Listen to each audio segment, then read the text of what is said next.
are in Chicago, Illinois, live from the International Manufacturing Technology Show. And we happen to be in the Smartforce Student Summit powered by AMT and having great conversations with people who are disrupting and leading the world of technology and the world of industry. Over 15,000 new technologies available for viewing here at IMTS. And we have so many people coming through and checking out the latest advancements in CNC and machining, subtractive manufacturing, additive manufacturing, Industry 4.0, smart technology, all of this on offer here at IMTS. We're going to talk now with somebody who is knee-deep in this technology, somebody who works with it every single day. We've talked to a lot of folks who are busy in education, busy leading large OEMs and so on. We're going to talk with somebody who is a leader in the world of contract manufacturing. He is a manufacturing supervisor at Pointe Precision in Stevens Point, Wisconsin, and actually Plover, Wisconsin, I believe, Brad, yes, right? Yep. So Brad Cisewski is my guest. He's a great friend. He's a great leader doing some really innovative things in the world of contract manufacturing and contract machining. Brad, thanks so much for coming on. Yeah, thank you for having me. Excited to be here. We're excited to have you. And let's start with a topic that I know is near and dear to your heart and something that you know extremely well. Tell our audience about Pointe Precision, what it is that you're doing, what's keeping you busy, and then talk a little bit about what is contract manufacturing and contract machining. Like you had mentioned, Matt, contract machining, Pointe Precision started off as a smaller machine shop. Okay. They started off in 1995 in Stevens Point, Wisconsin, hence the name Pointe Precision. Got it. They slowly grew and grew. They spun off mainly from an aerospace machine shop in Woodward Governor is basically what they spun off of. And Sure. they immediately started machining parts that, tight tolerances, doing some of the stuff that a lot of the other shops had a hard time doing, had a hard time making. Got it. And we've grown and aggressively grown into a great aerospace, medical, industrial machine shop with around about 150 employees, 70 different CNC machines, over 90,000 square foot facility, and a great place to work, a great opportunity to learn manufacturing and see all the different avenues of manufacturing we do. And grown you have. You and I had an opportunity to spend some time last week. I toured your facility. I didn't know quite what to expect, and as you know, and as we talked about, I was really, really impressed by the scope at which you're doing this. Again, starting out as a captive shop for a company like Woodward Governor. I've been through their plants in Rockford. I know they do a lot of work for Boeing and other great aeronautics companies, and you're doing a lot of that type of work, which does require a high degree of precision. Anytime you're working with parts that are going to go on an airplane, go on a fighter jet, go on a firearm, you're dealing with people's lives, right? And so Yes. Safety is really important. Precision and perfection are really important, and I know you've come up with some really, really innovative ways to guarantee, or at least to give yourself the best fighting chances possible to make sure that you're producing quality parts day in and day out. We're going to talk more about that in a little bit, but I know you've got to be facing some of the same talent challenges that everybody else is facing in the world of manufacturing. Everybody that comes on is talking about both problems and challenges in terms of getting people excited about careers in manufacturing and the huge opportunity available to young people as they get excited about these careers in advanced manufacturing. So let's talk about that. I imagine you're facing the same challenge, sourcing skilled talent. What are some of the more creative steps that Pointe Precision has taken on to address that challenge? Yeah, and like you had mentioned, Matt, we're not immune to it. Pointe Precision, a lot of our parts we call it like mission critical. They are high-end parts, very, very, very tight tolerances, very, very inspection heavy. So it's hard to find the right talent. We try to make sure our team members are learning and developing. We've been involved at the schools. So quick story, myself, a couple of the other managers worked with the area high school, Stevens Point Area High School, and actually went into the high school when they had a shutdown where they couldn't find the teacher, and a couple of us actually went in and helped teach the class. No way, really? And it was eye-opening. So it's probably one of the extreme examples where I myself went in and helped teach a machine tool class for a year. It was great to learn with the students, to see behind the curtain of what a teacher really does on a day-to-day basis. Right. And I would consider myself an expert in the machining world. And it was great to see, what the two students learned, how interested they were in it. But anyways, there's a lot of different avenues we've been doing. We've been doing job shadowing. We've been doing tours. We're always welcome to tours. We're always welcome for, just general public to come see behind the curtains of Pointe Precision. Come in our building, see what automation is. Obviously, automation, manufacturing, machining has changed so much over the last 20 years. For sure. There's a lot of people that are still stuck in that mindset that manufacturing and machining is, an old manual lathe. So that we've been doing a lot of that, trying to promote ourselves, open up the doors to everybody to see what we have and what we offer as a company. So I knew that you were leading on the manufacturing side and the contract manufacturing side. Also now apparently a seasoned educator, having spent time in the classroom. One of the things we hear often, Brad, is from teachers, and especially K-12 teachers, high school teachers, from the outside looking in, we may not always have a perspective that they would have in terms of what they deal with on a day in and day out basis. And while they're not, sanctimonious about it, sometimes they'll say, unless you've been in the classroom, unless you've been responsible for teaching students, for classroom management, and not just delivering the curriculum, but all the other challenges that can surround putting a young person through an education pathway. What would you say to the teachers out there that listen to the podcast, and we have a lot of them, about your experience in the classroom, and was it an eye-opening experience for you? It was, I hate to say it was positively life-changing. Okay. That's the nicest way. Students are great. Students, I miss teaching. But yeah, it was eye-opening beyond belief. A lot of manufacturers that you work with, you get focused on your product. It's a professional career. Now you're trying to, I'll say, inspire kids to do something that maybe they don't necessarily want to do. Right. But yeah, it was a great experience. I would say to teachers, keep up the good fight. A lot of teachers, I don't think quite get the support from industry that they possibly Agreed. should. Yep. So Pointe Precision is probably, again, one of the extreme cases where we stepped into the school. We taught the machine tool program for a year, and we learned a lot from it as well. And I think there's a lot of other people that, just by telling my story and saying, hey, I went in and, I don't have a teaching degree. I'm not a teacher. I'm a machinist. I'm a supervisor of a manufacturing facility. Yeah, to step into a teaching role was completely eye-opening. But the teachers really, really, they don't deserve, or they deserve a lot more respect for their time and energy. Again, they're trying to inspire the next generation of workers. And that's where I would ask, a lot of industries to step up and, help with that. Absolutely. Walk a mile in someone else's shoes, and Exactly. it's amazing what you learn. So coming right from somebody who's spending a lot of time in the world of manufacturing, who spent some time in the classroom as well, lots and lots of kudos to our teachers out there, and especially the technical education teachers that listen to the Tech Ed podcast, for the great work that they are doing. And I know from spending time with you, Brad, you really are. You're committed to your customers, you're committed to your manufacturing strategy, but you're committed to your community as well, and just getting Absolutely. to know you and knowing your team, that it's not just about running and owning a manufacturing company producing parts. It's really about being a part of that community as manufacturing continues to evolve. And from my time with your team, your business is evolving like crazy. You're one of those companies that is seeing the future, looking to the future, isn't intimidated by Industry 4.0, advanced manufacturing, artificial intelligence, machine learning, automation. And I know this is a key part of your strategy. So talk a little bit about, I know you're implementing automation, you're looking at robotics, machine tending, material handling, all of these aspects of advanced manufacturing. What's driving that commitment to your automation strategy?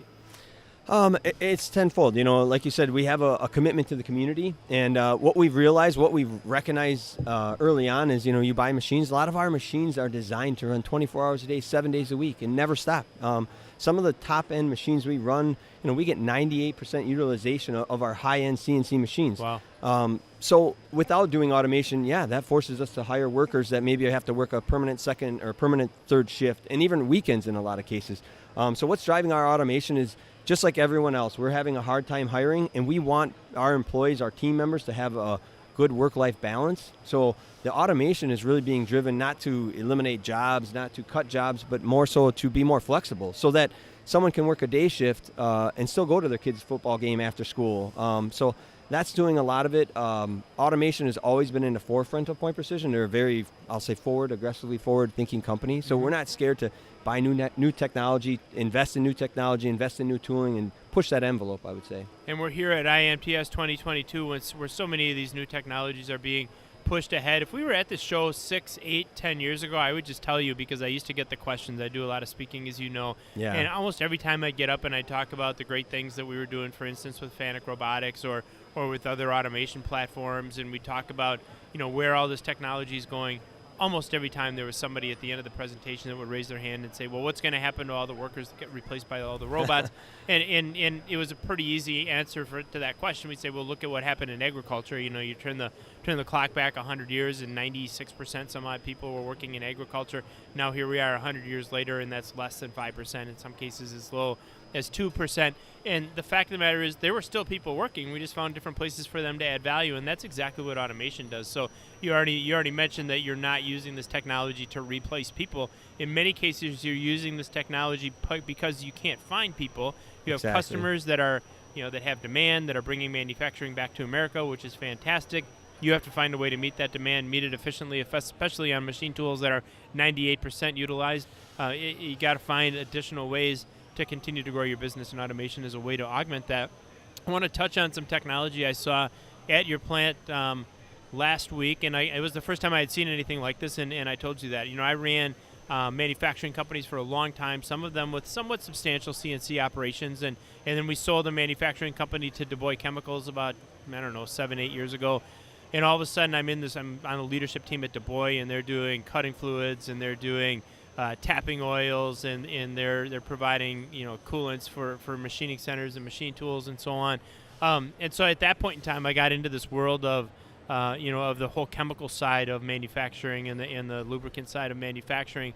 So I'm in your plant last week, and we're kind of looking at some of the great ways that you've automated processes, and lots of different automation, different robotics, a new project that I know you have going on that'll be launching here over the course of the next several years, which is really cutting edge robotics. But what I saw when I was there was that you have basically centralized the delivery of all the coolant to all your machining centers. And I guess for just for our audience, and especially people who are familiar with machining, we're not talking about like a lab or a manufacturing plant with 2 or 3 CNC machines. How many do you have in total? Around 70 CNC machines running right now, and hopefully growing probably 10 more in the next 3-4 years. So think about that, 70 different machining centers running in this manufacturing operation, and kind of talk about prior state in terms of how you were delivering coolant to your machining centers, and then what you've done with that process. Well, Matt, our prior state was, I would say, the old bucket and barrel system. We would have a CNC machine. We'd be running it 24 hours a day, 7 days a week, and the operator, just as a task, had to constantly push a barrel of coolant around, add coolant, check the concentration. Guess what? Tomorrow the machine evaporated some coolant out, some stuff got pulled out. We had to go right back and do it again, and do it again. It's probably the most redundant thing a machinist has to do. And if you've worked in the coolant industry, I've worked with the coolant industry, maybe the first couple weeks on a job it's not bad, but after that it's just a task. Mundane, another thing you have to do. Exactly, and after I would say it only took us 25 years to figure this out. But we just decided that we wanted to work with the company and figure out how to automate this process. It's the famous line that I always say is, it's not sexy. Coolant's not very sexy to the industry. It's something that you have to do, you have to monitor it, and you have to stay on top of it. And we had, I would say, what we feel is like 80 different chemists in our shop floor that were constantly fighting with this coolant, adding coolant. People would, have better things to do, and they would be put on the back burner. And then next thing you know, our manufacturing, our tolerances are being all over. So we worked with a company called 168 Manufacturing, and helped them come into our company, figure out what we wanted, and they helped us automate by putting HMI and a coolant delivery system to all of our machines. Yeah, so you've got the HMI, the human machine interface, you've got the coolant delivery, so a centralized tower that is essentially pushing coolant out to every single one of your machines. Current state, you don't have machinists who are really, really valuable in the world of machining. Every single second matters, because every second we can keep them value added is another second that we can produce. We can produce income, we can produce product, we can satisfy customer demand, generate cash flow, reinvest in our business. So really, really important work that these folks are doing. And anytime we're pulling them away from a machining center, pulling them away from a machine tool, sending them over to fill the bucket or fill the barrel with coolant, get it back, is time they could otherwise be spending doing something else. So that's kind of the first step of this, right? You mentioned you're getting now the coolant automatically delivered, keeping those people focused on their highest and best use, which is producing quality parts. But the amount of data now that you're generating, talk about that a little bit. Yeah, that's, I'll be honest, as being the project manager on that specific project, it was kind of an afterthought. But a lot of the data we're seeing is, we've got a 21 degree flux in our coolant temperature, Right. because there's a sensor. With 168 manufacturing, you drop a temperature sensor right in your tank, and you're monitoring, you're collecting that data. I can remotely look and say, yeah, why did that machine spike 21 degrees Right. over the last day? And does it have an effect potentially on Does product it quality? exactly? Right? Is it changing the dimensions? Is there something wrong with the cutting tool? Is there something wrong with the concentration levels? So yeah, we've collected a lot of that. We're starting to compile a lot of that data and make decisions on that. Obviously keeping our coolants. We want to be better stewards of our coolant. We don't want to just be binging and purging our system. So that with the 168 manufacturing system, it's adding 5 gallons maybe every 6 hours, rather than what we typically see is an operator dumping 30 to 40 gallons in a machine every day, Right. on a high volume machine. So this is topping off that machine. So we're seeing a lot more consistency with it. And then again, like I said, that temperature range, we're monitoring it. We're saying, hey, is our machine chillers working as good as they should? What concentration do these parts run at? Did we have problems? Are we seeing quality issues because of maybe our concentration's not high enough, or maybe it's too high? Sure. So Yeah, it's just a great example. I had the opportunity yesterday, Brad, to give the keynote address at the Modern Machine Shop Top Shops Expo, where they awarded several of the top shops here in the United States of contract machining companies that are doing really cutting edge things similar to what you're talking about here. And in that keynote address, I really pointed out to the people who work in the area of subtractive manufacturing, of contract machining, of really any machining.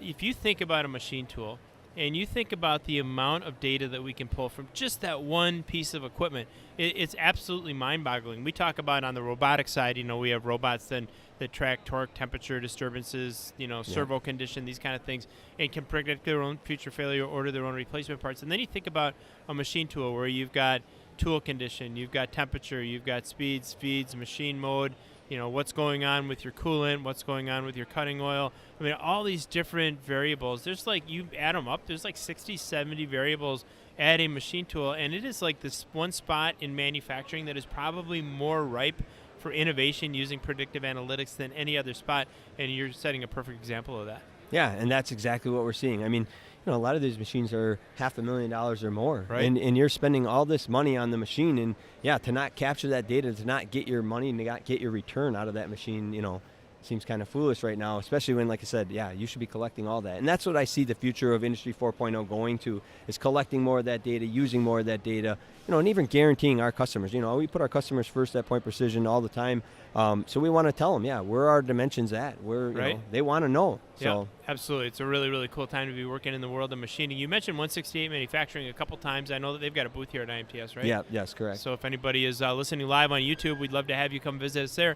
Come visit 168 manufacturing anyway, and I know that Brad would love, and your supplier rather, would love that plug for their company. Yeah, so sure. we got that out. Now you're somebody who's on the cutting edge of industry, and I know you've got an eye for new technologies. You've spent some time here at IMTS this morning. I'm sure you looked at a lot of really, really cool things. Anything that you might highlight that you've seen here that really struck you?